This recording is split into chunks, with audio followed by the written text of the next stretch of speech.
Sorry attraction. हा मग sir, आता ही तरुणाई आपल्या समोर बसलेली आहे. करेक्ट. तर प्रत्येक जणाला काही ना काही थोडं का होईना अट्रॅक्शन होतच. पण कसं नाही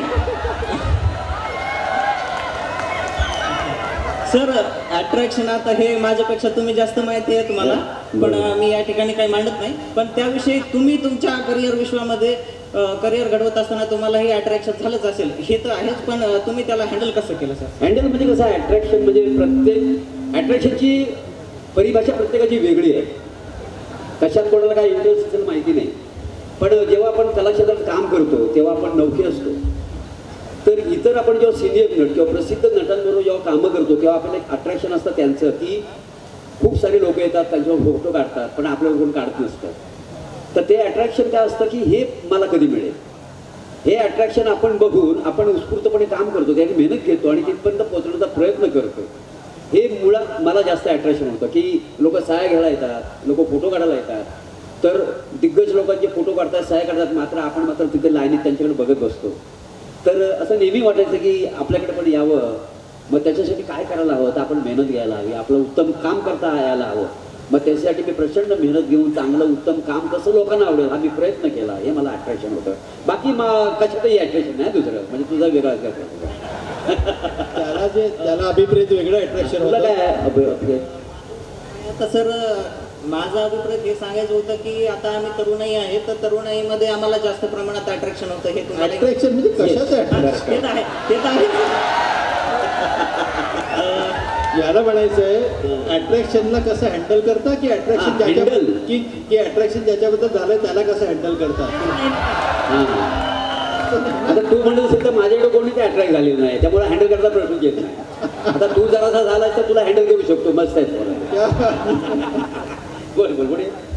सर, सेकंड प्रश्न असा आहे की आता मी तुमच्याशी बोलतोय, तर काही प्रमाणे आता मी तुमच्याशी नॉर्मल बोलतोय, एक मित्र, तुम्ही तर माझे गुरुच आहात, पण एक मी तुम्हाला मित्रप्रमाणे बोलतोय. तर काही ठिकाणी संवाद साधत असताना असा प्रादुर्भाव निर्माण होतो की मी एखादा गोष्ट तुमच्यासोबत संवाद व्यक्त करत आहे, तर त्यावेळेस माझ्यातला काही ॲटिट्यूड आहे असा की तो मला पुढे तुमच्याशी बोलू देत नाही, की मी सुद्धा तुमच्यापेक्षा कमी नाही किंवा तुम्ही सुद्धा माझ्यापेक्षा कमी नाही. तर हा ॲटिट्यूड तुम्ही बोलत असताना किंवा तुमचं जे काही पात्र करत असताना तुम्ही तुमचा ॲटिट्यूड कसं हँडल करता, किंवा जेणेकरून की एक्झाम्पल सांगितलं तर मी प्रिन्सिपल सरांना बोलतोय समजा, तर प्रिन्सिपल सरांचा तसं तर मी विद्यार्थीच आहे, पण एक मी त्यांच्या विद्यार्थी नात्याने त्यांना बोलतो आहे. पण हीच गोष्ट जर मी एखाद्या माझ्या युथच्या मित्रांसोबत जर बोलत असताना माझ्यात जो काही ॲटिट्यूड निर्माण येतो की जसं एक्झाम्पल म्हणून तुमच्यापेक्षा मी भारी आहे किंवा नाही सर, नाही मी तुमच्यापेक्षा भारी नाही, असा ॲटिट्यूड मनात निर्माण होतो. तर त्यावेळेस तुम्ही इतर जे काही पात्र असतात त्यांच्यासमोर सादर करत असताना कसं हँडल करता? मी हँडल करण्याचा प्रश्न कसा येतो, मुळात प्रत्येकाने एकमेकाचा आदर करणं गरजेचं आहे. तर तुम्ही जर आदर केला तर तिथं ॲटिट्यूड येत नाही. तुम्ही जर आदर करणार नसाल तर तुमच्याकडे ॲटिट्यूड येतो. मग मी भले किती तुझ्यापेक्षा ग्रेट आहे किंवा तू माझ्या किती ग्रेट आहेस, बरोबर आहे, याच्याशी काही मतलब नसतं.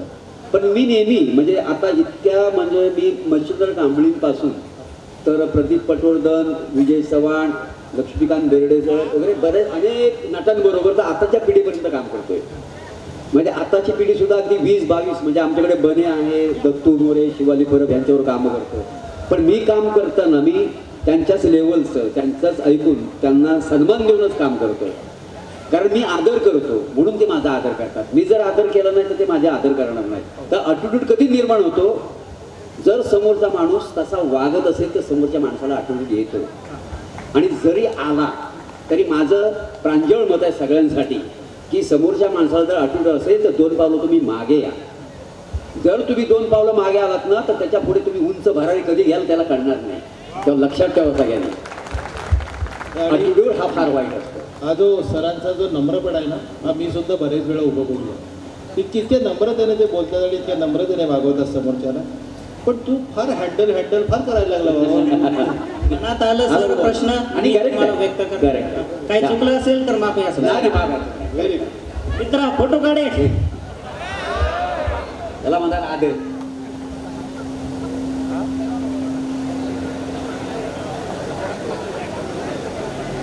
थँक्यू.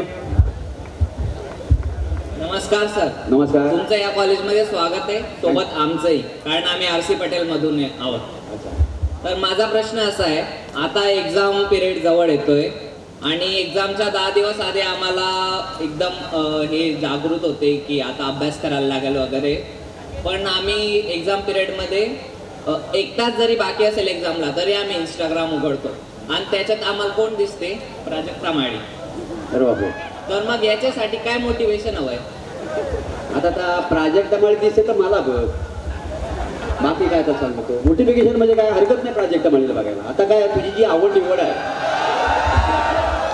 तुझी आवड निवड आहे, अभ्यास करता करता इंस्टाग्राम ओपन केलंस, तुला प्राजक्ता माळी दिसली, तिला नमस्कार कर, ते बंद कर, पुस्तक कुठे अभ्यास कर.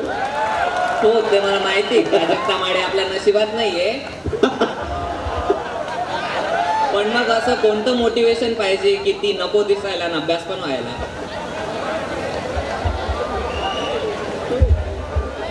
आता ती नको दिसायला ते मी काय सांगू ना. तो त्यासाठी एक काम कर, अभ्यास करू नको, अभ्यास सोडून दे, सारखं तिला बघत राहा. एक दिवस तुला कंटाळ येईल, मग तिला बघायचं बंद करशील. बर. सर, मला एक प्रश्न विचारायचा आहे तुम्हाला की जे विद्यार्थी ते असे जबाबदारी आणि कला या जात्यामध्ये दळले जात आहेत, तर त्याच्यातलं त्यांनी काय सिलेक्ट करावं, जबाबदारी की कला? कारण काही गोष्टी अशा असतात तर घरच्यांमुळे किंवा आपल्यात असणारी कला आपल्याला जागरूकपणे मांडता येत नाही, कारण आपल्यावर असणाऱ्या जबाबदाऱ्या माणसाला जगू देत नाही. तर तुम्ही एक दिग्गज कलाकार आहात, तरी तुम्ही मार्गदर्शन कराल अशी आशा वाटते. जबाबदारी आहे ना, जबाबदारी ही प्रत्येक माणसावर आहे. आता तुम्ही विद्यार्थी आहात, विद्यार्थी अवस्थेत आहात, तर तुम्ही शिक्षण घ्यावं ही जबाबदारी आई वडिलांची आहे, त्यांनी घ्यायला हवी, बरोबर आहे. पण कधी कधी परिस्थिती माणसाची सांगता येत नाही.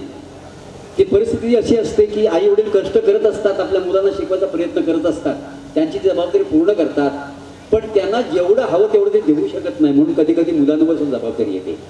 तर माझ्या मते की अशी अनेक उदाहरणं आहेत, खूप आणि मोठी माणसं झालेली आहेत, लहानपणापासूनची जबाबदारी घेऊन, चांगलं शिक्षण घेऊन, त्यांच्या करिअरमध्ये मोठं होऊन त्यांनी नावलौकिक कमवलेलं आहे. तर माझं मित्र तुला असं सांगणं आहे, जर खरंच तशी जर जबाबदारी आली तर जबाबदारी आणि आपल्याला जे आवडतं क्षेत्र, इकडे दोन्ही ठिकाणी आपण खंबीरपणे पाय रोवतो. तर पण असं म्हटलं जातं की एकाच वेळेला 2 दगडांवर पाय ठेवला तर माणूस बुडण्याची शक्यता बरोबर आहे, 100%. पण मला सांग, जबाबदारी वेगळी आणि करिअर वेगळं आहे ना. जबाबदारी आज समजा तुला छोटी बहीण असेल तर तिला तिचं पालनपोषण तुझ्यावर करण्याची वेळ आली तर तिसाठी तुला कष्ट करायला लागेल. पण तू कष्ट करता, लोकांनी रात्रीच्या शाळा शिकून दिवसभर काबाड कष्ट करून मोठी झालेली आहे. तर आपलं केवढं दुःख आहे रे, एवढंच दुःख आहे. आणि ते जर नाही केलं आणि आपलं जर दुःख लोकांसमोर सतत मांडत राहिलो तर लोक आपली चेष्टा करायला सुरुवात करतात. तर कर्तृत्वाने सिद्ध व्हायचं आहे, परिस्थिती सांगून कधी सिद्ध व्हायचं नाही. मी गरीब आहे असं आपण बोललो की आपण कधीच श्रीमंत होत नाही. तेव्हा लक्षात ठेव, विश्वास ठेव, कष्ट करायला शिक, जबाबदारी घ्यायला शिक. जबाबदारी आज घेशील तर उद्या देशाची जबाबदारी घेशील, एवढा मोठा होशील. सर, ते सगळं ते विषयाच्या पलीकडे, खऱ्या अर्थाने या कॉलेजच्या प्रिन्सिपल सरांना मी काल संध्याकाळपासून नोटीस करतोय. अगदी पदापासून दुरावलेला माणूस आणि खऱ्या अर्थानं विद्यार्थ्यांमध्ये विद्यार्थी होऊन जगणारा त्यांचा मित्र म्हणजे असं तुमचं एक वेगळं रूप माझ्यासमोर येत आहे. आणि खऱ्या अर्थानं जी आमच्या कॉलेजच्या प्रिन्सिपलांपर्यंत जी भीती आशा होती ती तुमच्या रूपात म्हणजे काहीतरी प्रिन्सिपल सर असेही असू शकतात, ही खऱ्यानं तुमच्यामध्ये एक नवी उमेद दिसते. Sir, hands of you. खरंच एकदा जोरदार टाळ्या सरांसाठी एकदा प्लीज. हे मला वाटतं सर्वात मोठं सर्टिफिकेट असावं.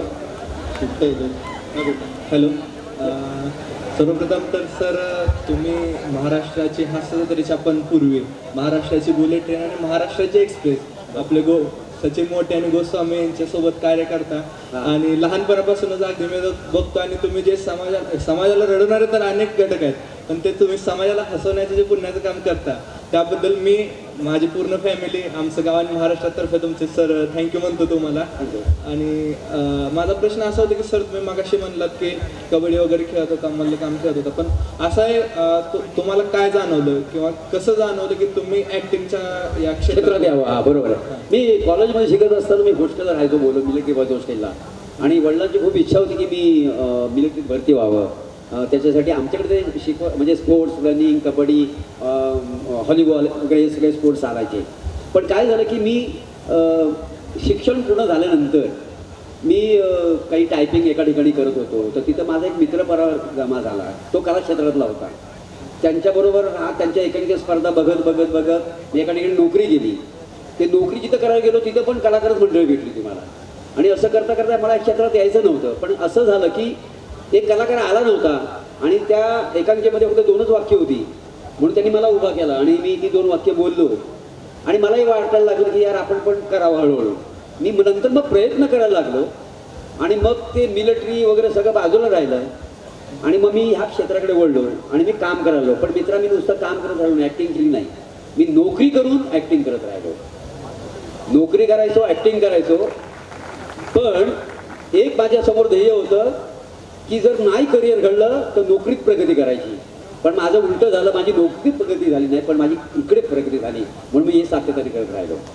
असा मी कलाकार झालो. नाहीतर मी मुळात कलाकार व्हायला आलोच नव्हतो इकडे मुंबईमध्ये. हे मला वाटतं याच्या आधी विचारलेल्या प्रश्नाचं पण उत्तर असू शकतं की जबाबदारी स्वीकारायची की आपली जी आवड आहे ती स्वीकारता. तर आपली आवड जबाबदारी स्वीकारायची. म्हणून मी जबाबदारी होती की नोकरी का करायचो, ही इन्कम पाहिजे म्हणून, आणि कला ही आवड म्हणून करायचो. पण मी दोन्ही बॅलन्स करत करत जेव्हा मला कळलं की मी आता कला क्षेत्रात मोठा होऊ शकतो, तेव्हा मी नोकरी सोडली. जर कला क्षेत्रात मी मोठा झालो नसतो तर मी नोकरी कायम सुरू ठेवली असती.